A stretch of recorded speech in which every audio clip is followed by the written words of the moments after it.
Bonjour et merci de nous retrouver dans ce nouveau numéro de C'est-à-dire.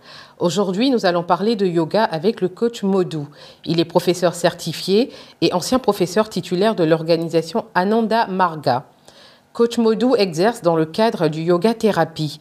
Bonjour coach, avant de rentrer dans le vif du sujet, qu'est-ce que l'organisation Ananda Marga? Bonjour madame, je suis coach Modou, comme vous l'avez signifié, prof de yoga. Je sors d'une organisation appelée Ananda Marga. C'est une organisation spirituelle et c'est là-bas que j'ai fait ma formation. Alors comment vous pouvez nous définir le yoga?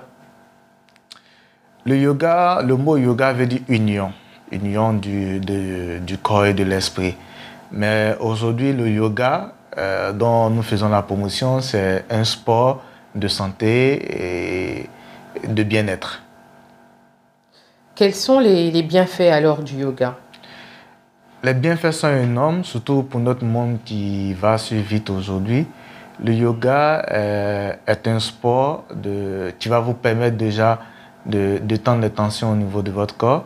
Les postures du yoga ont pour objectif de stimuler les différentes glandes du corps, puisque le corps fonctionne avec les glandes, pour équilibrer les sécrétions hormonales et guérir même le corps.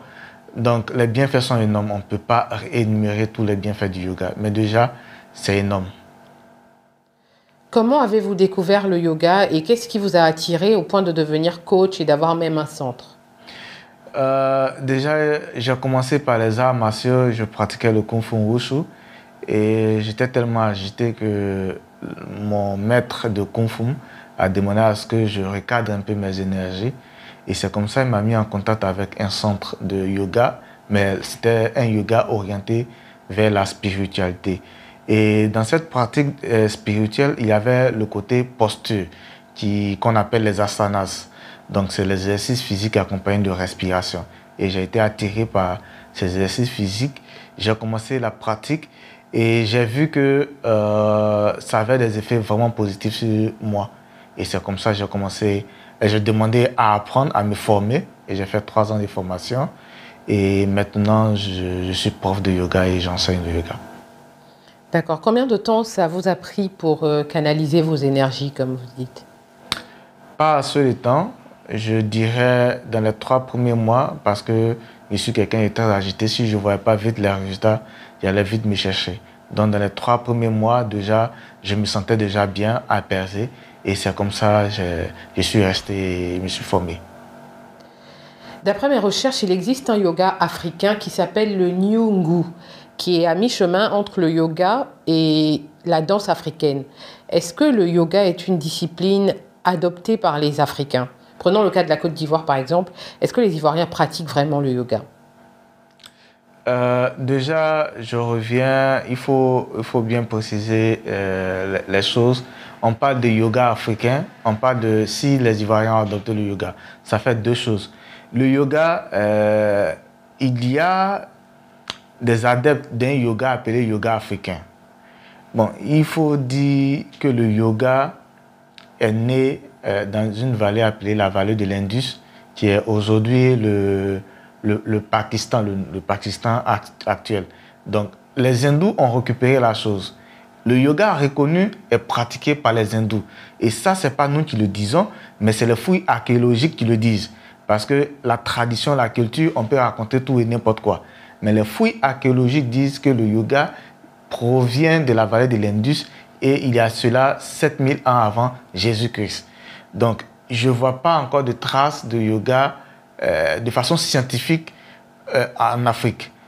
Maintenant, concernant la pratique du yoga pour les Ivoiriens, il faut dire que c'est un peu compliqué, mais les Ivoiriens commencent déjà à s'intéresser au yoga. La preuve en est que cette année, le ministère des Sports a rejoint l'ambassade de l'Inde pour faire la promotion du yoga. Très bien. Vous faites du yoga thérapie. Qu'est-ce que c'est? Le yoga, vu de loin, ressemble juste à de l'acrobate, juste des exercices de souplesse, voilà. Mais au-delà des flexions et torsions que nous voyons, nous voyons les adeptes du yoga faire, il y a une science, une technologie derrière. qui est stimuler les glandes, connaître les glandes endocriniennes. Donc, pratiquer le yoga comme ça, c'est un peu bizarre. C'est un peu bizarre et je dirais même peut-être un peu dangereux. Parce que chaque posture a un effet sur le corps. Chaque posture va aller stimuler quelques glandes pour équilibrer la sécrétion hormonale. Donc, c'est dans ce sens que nous utilisons les postures de yoga comme des moyens de thérapie. Et là, on parle de yoga thérapie.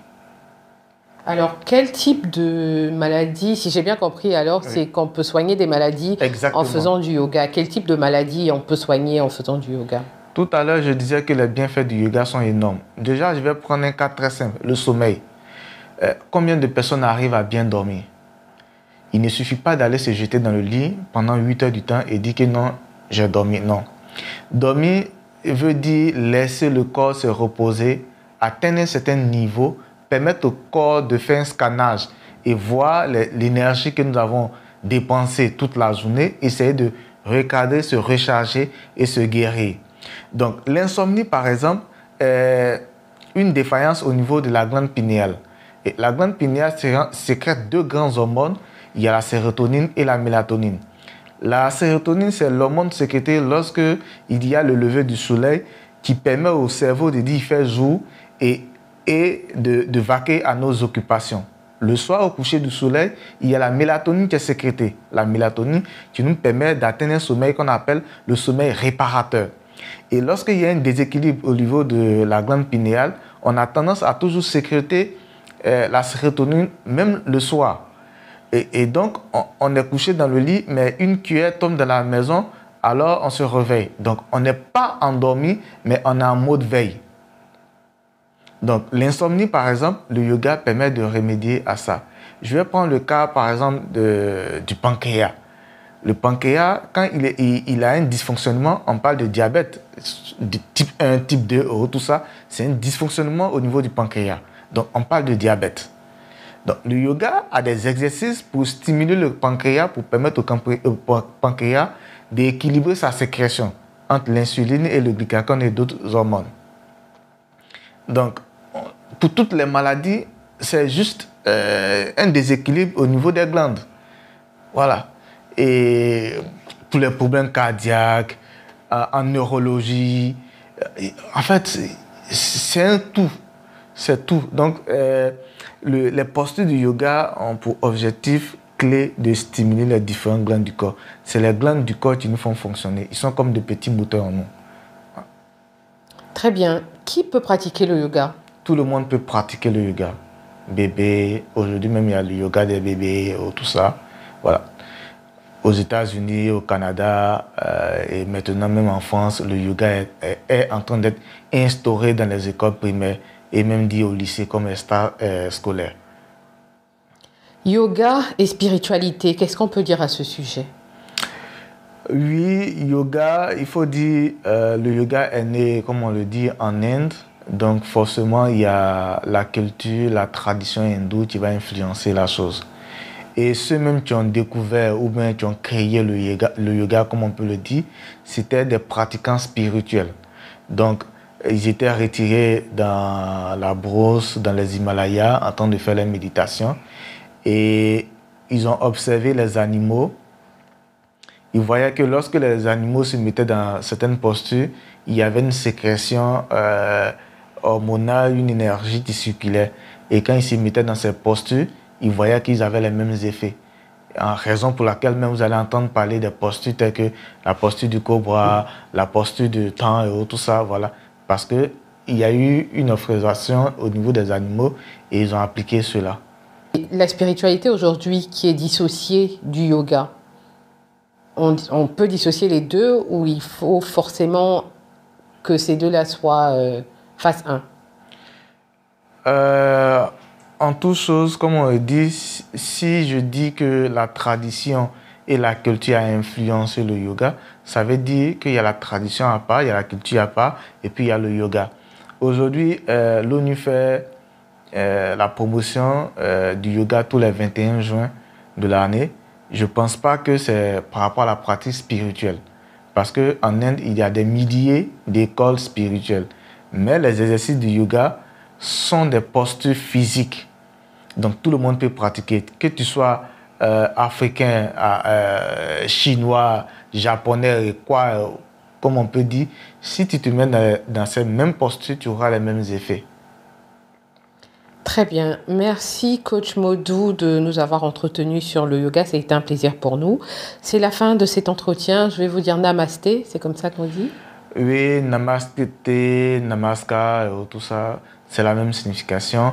À peu près les mêmes. Juste dis que je salue en toi l'esprit divin qui m'anime, quoi. Exactement. Merci d'être passé sur cette info. Merci bien à vous.